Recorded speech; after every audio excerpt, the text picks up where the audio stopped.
Auzubillahiminash-shaytanir-rajim. Bismillahir-rahmanir-rahim. Assalamu alaikum, dear students. I am Slim Yusuf, and it is my first lecture for the students of BS English, 4th semester. My subject is Advanced Academic Reading and Writing, and today we shall study Advanced Reading Skills and Strategies. In this lecture of today, we shall focus reading, not writing.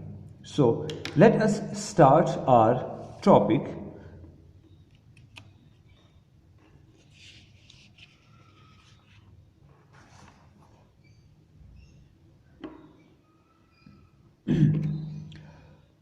Dear students, we shall start with the definition of reading, because when we discuss a topic, we must know what we are discussing, what we are going to learn. So I find it proper that before we start learning the importance of reading and other aspects of reading, we must know what do we mean by reading. So let me explain the definition of reading. First definition says, reading is a process of decoding symbols to derive meanings from text. Another definition of reading says, reading is an active process of understanding print and graphic text. Reading is a thinking process. This definition, the second one, this definition of reading is very comprehensive. It tells us very clearly what do we mean by reading. After these two definitions of reading, we should know the goals of reading. Definitely a question occurs in our mind that why do we read? What is our aim? What is our purpose if we read something? Let me explain. The goal of reading is to understand writer's purpose and to extract required information. When we go deeper in the topic of goals of reading, we can say that when the writers write, they begin writing with some purpose. Therefore, they choose and use their words, sentences and paragraphs to fulfill the purpose. Similarly, the reader's goal is to understand writer's purpose. We can say that we can say that it is a two-way process. Reading is essentially a private activity, not a class one, but in the second language learning, most learners cannot be made effective readers unless they are taught how to read. And to achieve this goal, the teachers have to set plans. They prepare strategies to teach students how to read properly. The main purpose of a writer's mind is to present information.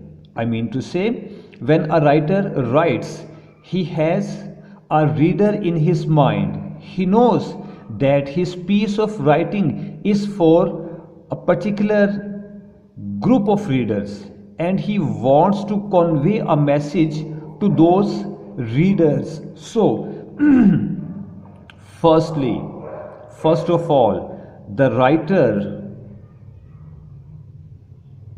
wants to present information through his writing. Second, He wants to interpret information, some kind of information. There could be scientific information. Number 3, to interpret human experiences. Number 4, to move the emotions. Some writers write to stir the emotions of readers. Poets are included in this category. Number 5, to stir the senses. Some writers write to activate the senses of readers, to provide entertainment. Some writers write to provide entertainment to their readers. Such writers produce comic work. And finally, some writers write to give a message, to advise their readers. Such kind of writers have a religious bent of mind. Next point, understanding a written text means extracting the required information from it as efficiently as possible. For example, we apply different reading strategies when looking at a notice board, searching for some specific information,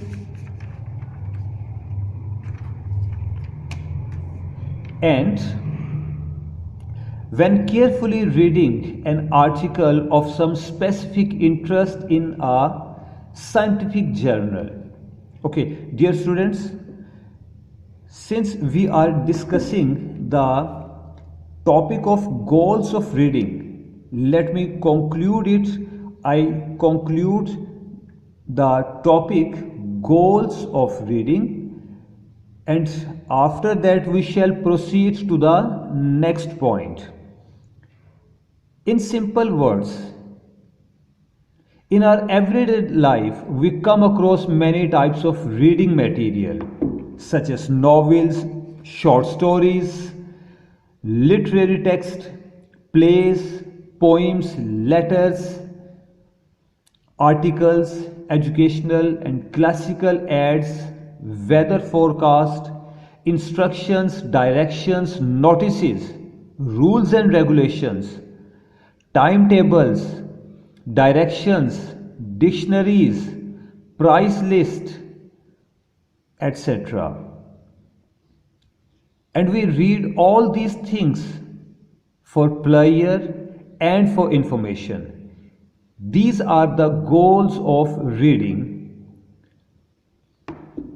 Now, after explaining the goals of reading in detail, our next topic is importance of reading. After this much discussion, definitely a student wants to know the importance of reading. Well, it is a question that why do we read? What is the importance? What is the significance of reading? Let me explain. Reading is the cornerstone of all learning. Students who have not been proficient readers at early stages often face difficulties at later stages. In this era of education, reading is indispensable. Everyone reads and reads and reads. We read from dawn to dusk.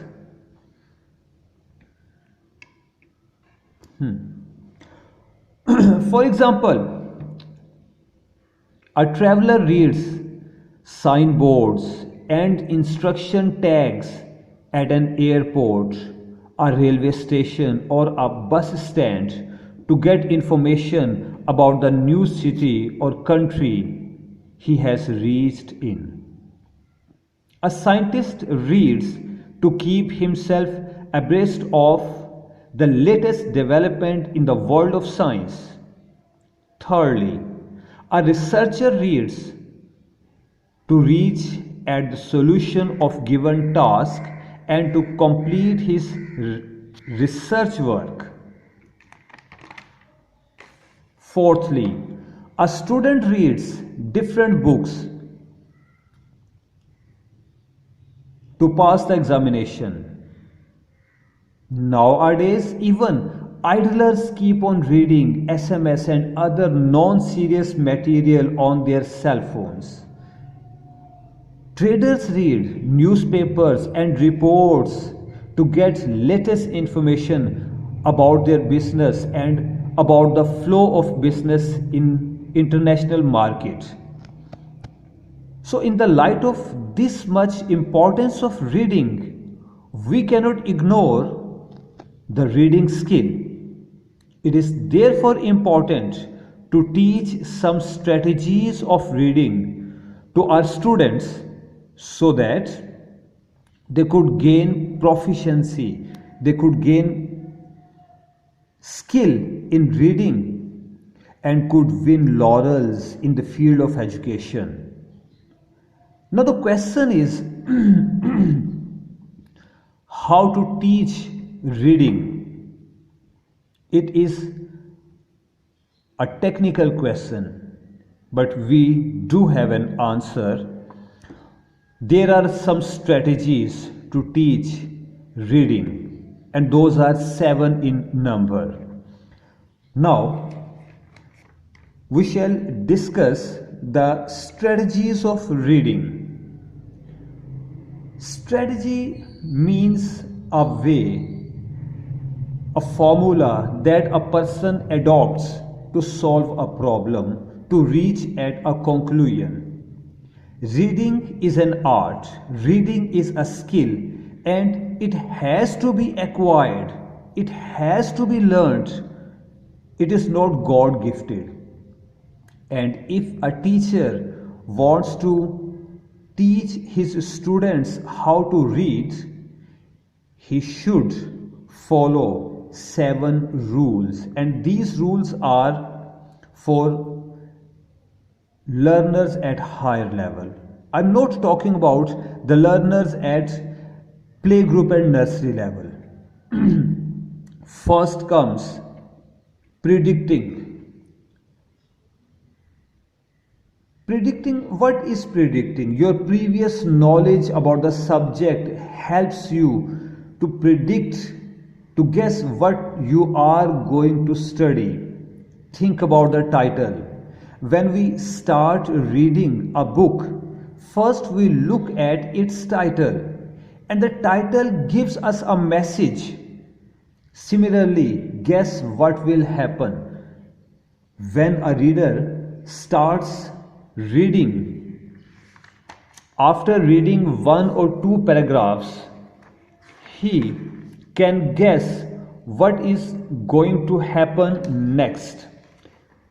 All this includes predicting. To be more accurate, this is a kind of guessing game.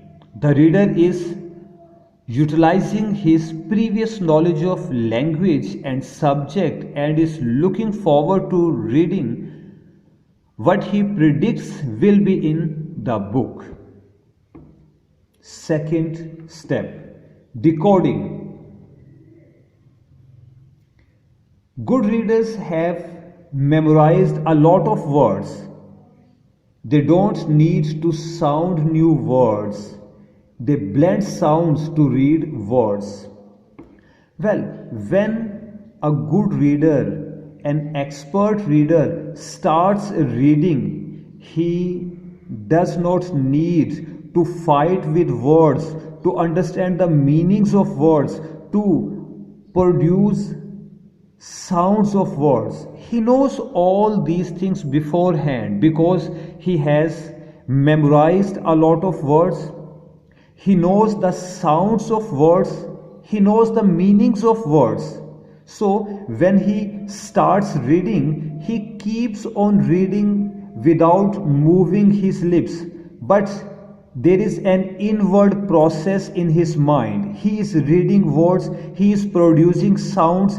He is producing the meanings of words silently. This process is called decoding, and it needs a lot of practice, it needs a lot of time. It is a time taking job. Third one is clarify. Good readers read and reread a sentence, a paragraph. When they don't understand it, they ask themselves if they are making sense of what they are reading. Clarification is very important. If a reader does not know what he is reading, his efforts are useless. So, a good reader clarifies, tries to detect the meaning of each and every sentence, each and every paragraph. For this purpose, he stops for a moment, he thinks, he reads and rereads the paragraph. Number 4, anticipation. Well, anticipation in reading means guessing about the text in a global level or at an overall level. Anticipation means the reader is constantly anticipating what the next line or page would bring. The difference between anticipation and prediction is that anticipation is global at the entire book level, while prediction is local or at a sentence level. To be more accurate, anticipation means that when a reader starts reading a text, he knows what kind of text he is reading. For example, I am reading a comic book. I anticipate that in the very next sentence there will be a joke. I am going to smile. I am going to laugh. It is anticipation. And anticipation is very helpful in understanding when we are reading. If we use anticipation tool, we understand the piece of writing we are paying attention to. After anticipation, number 5 is questioning. Well, what is questioning? A good reader thinks on every page and paragraph. He asks questions to himself about the important ideas and questions himself if he can answer these questions. A good reader questions himself about the activities of character he is studying, about the importance of paragraph he is studying. Questioning makes your understanding clear. After questioning, the next point is to evaluate. Evaluation. Well, what do we mean by evaluation?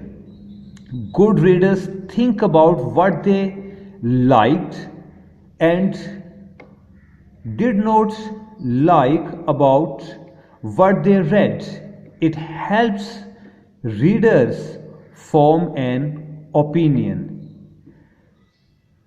To be more clear, evaluation means when you have studied a paragraph, when you have studied an article or a book thoroughly, you stop for a moment, you revise all the story in your mind, and you try to understand what did you gain out of your reading. It is evaluation.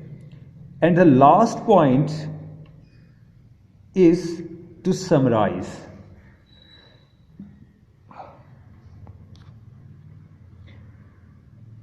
Every reader creates a summary of whatever he had studied after finishing his studies.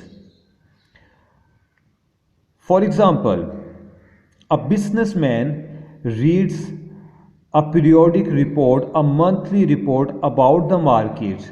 After a thorough study of the report, he summarizes that business is flowing, business is booming, or there is slump, or there is an expectation of slowdown in his business. The reader who is unable to summarize his piece of reading, he fails in his attempt. He did not read anything if he could not summarize whatever he studied. Dear students, these are some of the topics related to reading skill and strategies. The topic is not over yet. There is one more point: qualities of a competent reader. After this long discussion, we must know that what does a reader gains, who is a reader, what are the qualities of a reader. Let me explain the qualities of a competent reader.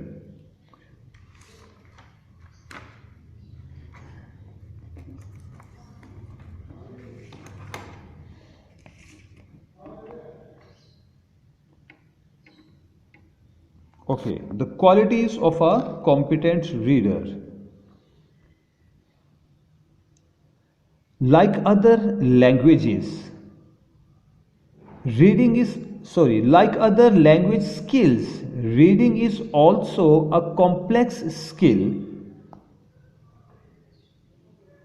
involving a number of simultaneous opportunities. So far, we know very little about the complex mental process associated with the learning and the use of language, and therefore any attempt at an analysis of the skill of reading is bound to be largely speculative in nature. The one given below tries to sort out some of the more obvious aspects of this complex skill. A person who comprehends written English can read a paragraph at normal speed. It is the first quality of a reader that he reads the given paragraph, the given topic at a normal speed. He does not hurry and he does not stop after every sentence, after every line. Second quality: understand the lexical and the structural meaning of the words, phrases, and sentences. As I have already explained, that a good reader has a lot of vocabulary in his mind, and when he starts reading, he does not fight with words. Rather, he knows the sounds of words, the meanings of words. Next quality: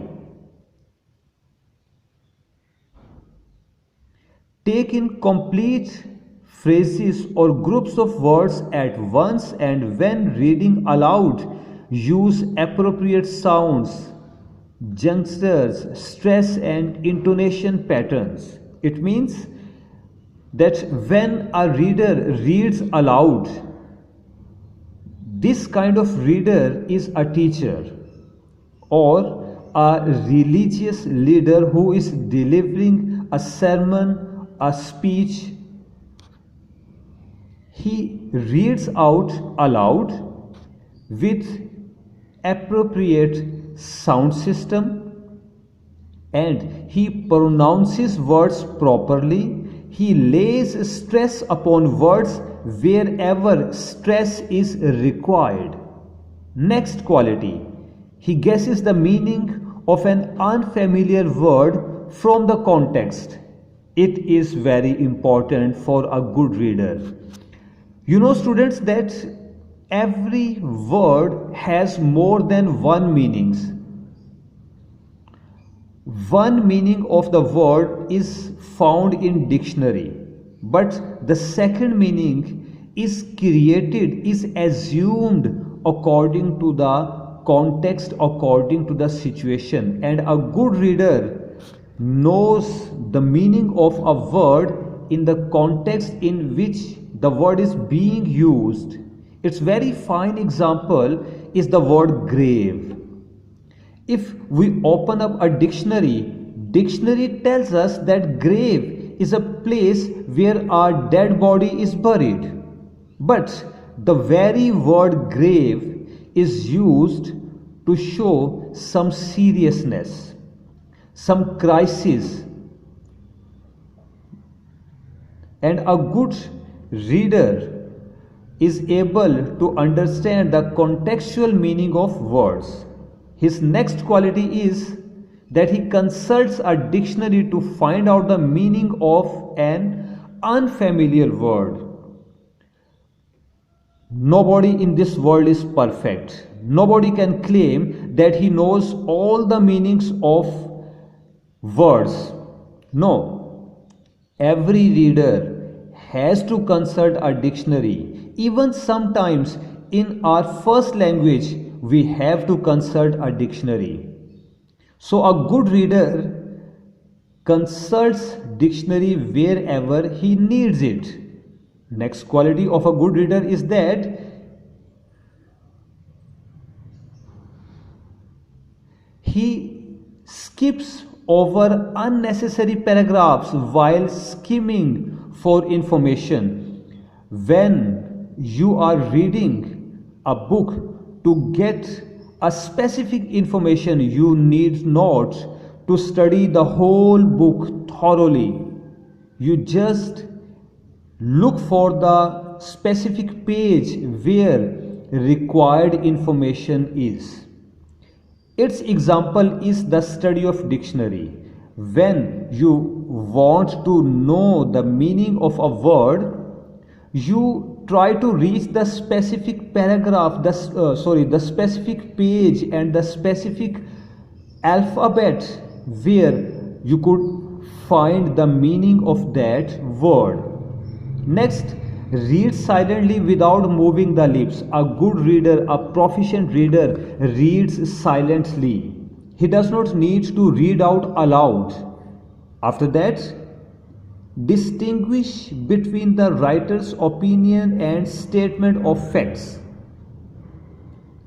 Next quality, he locates the topic sentence of a paragraph. He makes a summary of the important points of the passage. He infers the mode of the writer. For example, serious, jocular, sarcastic, informative, or based on advised. It means that a good reader can conclude what he has studied. If the piece of writing was about some comic incident, he concludes that he enjoyed. And if the piece of writing was about religion, he concludes that he had received an information, a piece of advice out of this writing. And finally, he recognizes the meaning of various graphic signals. For example, punctuation marks, paragraph, indentation, capitalization, etc. Dear students, here I end my topic for today. My lecture was about advanced reading skills and strategies, and in the end I would like to conclude this topic so that you could understand it easily. Today, we discussed advanced reading skills and strategies, and under this heading, we first talked about the goals of reading. After that, importance of reading. We discussed 7 strategies of reading, and in the end, we threw light on the qualities of a competent reader. I hope that after this thorough explanation, you would be able to understand today's topic, and you would be able to write answers in the examination hall if something is asked to you out of this topic. Thank you very much, and Allah Hafiz.